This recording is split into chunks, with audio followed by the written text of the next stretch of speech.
Hello and welcome to True Guidance Tarot. I'm Adriana Teodoro-Dier. I'm a spiritual medium and intuitive reader with a message for Aries today. We are going to go on a journey through the cards together to figure out what your high vibration beneficial message is to help you on your spiritual journey this week. So let's start with our first card. We have the Four of Swords.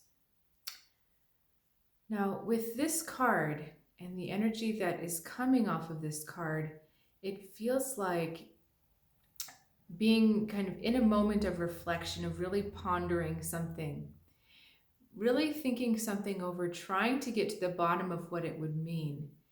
And I'm thinking, or I'm feeling that a lot of what you're thinking about is not necessarily long term. You're concerned with how it's going to affect life right now, but there's a sense that you could be thinking a bit more long term. It's almost like all the pieces make sense except for one, and that one piece isn't just, it's not really fitting into the way things feel or things work right now. So if you can expand your vision and try to get it further out, you may encounter a little bit more clarity. Let's keep going. We have the High Priestess. And the High Priestess is all about raw knowledge, but it's not book learning. This is more important than book learning, really. This is the intuitive self talking. We have a theme of reflection on both of these. This is reflecting from the conscious mind. And when you think about that concept, all you can really reflect on from the conscious mind is actually the past.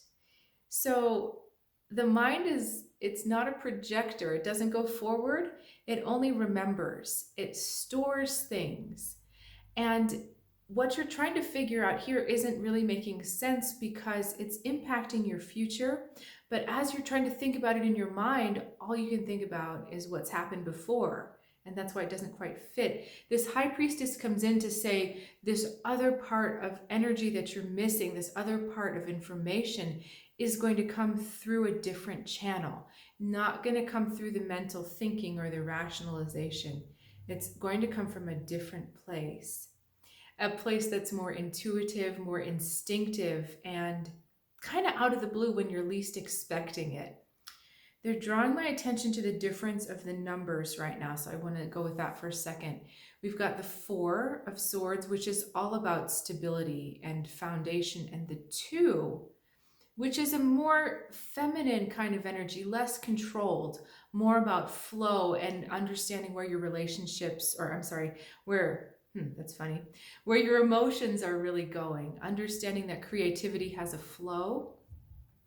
So the message here is that looking for that last piece, in order to create that stable vision of what's coming next, the next piece that comes in has to be a little bit more flowing, a little bit more creative, and it has to be received. I think that's the big message, is that this feminine energy is all about receiving, empowered receiving, not just taking what comes to you, but empowered receiving.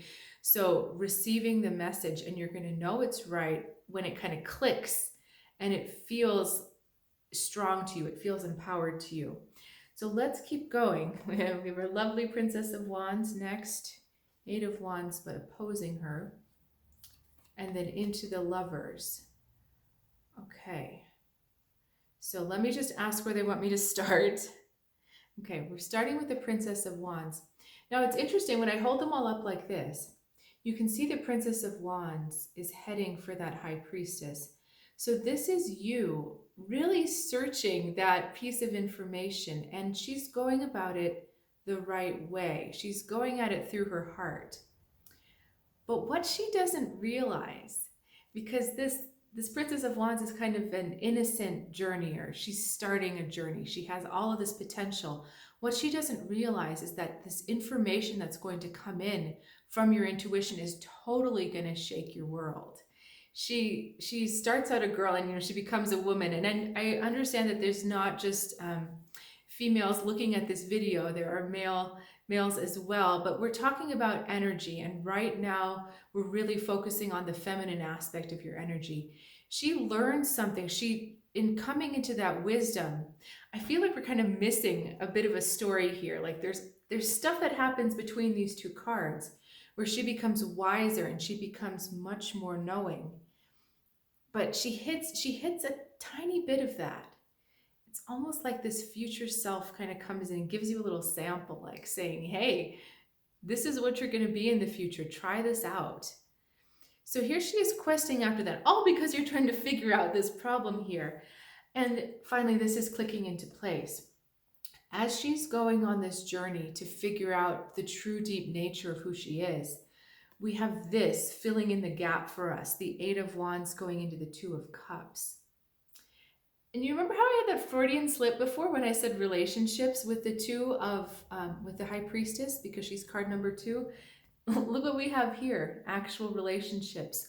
But it's very important that you understand that this is not necessarily a relationship with someone else. This is first and foremost the relationship with you.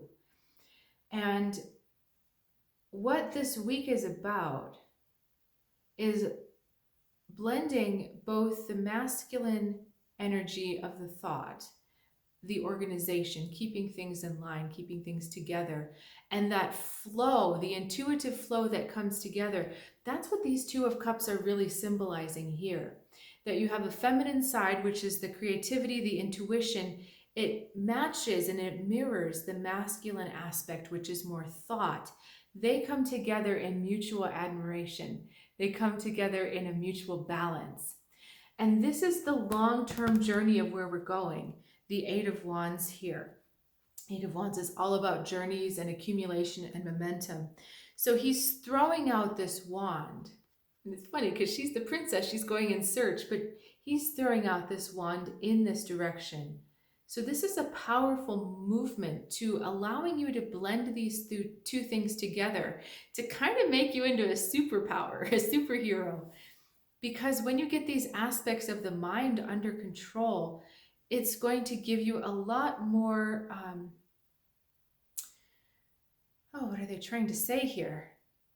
It's going to give you a lot more power. It's going to give you a lot more focus. And it's also really going to help you be that incredible force in the world that you're supposed to be. Right now, the thoughts and the intuition are acting separately from each other. They're not blended into the whole being yet. And that's what this whole journey is about. Your heart has this instinct that it kind of knows that it needs to find something else. It needs to find something more.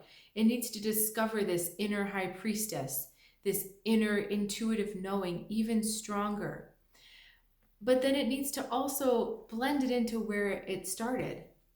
So here, we have our 3 things here and then the sword across. And the reason why the sword is not upright is because it's not actually a sword.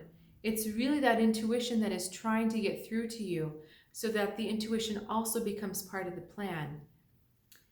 Rather than always intuition or always thought, it's trying to blend those 2 things together. So questions about that, please let me know. I always love to talk about these things, and I always love to hear from you.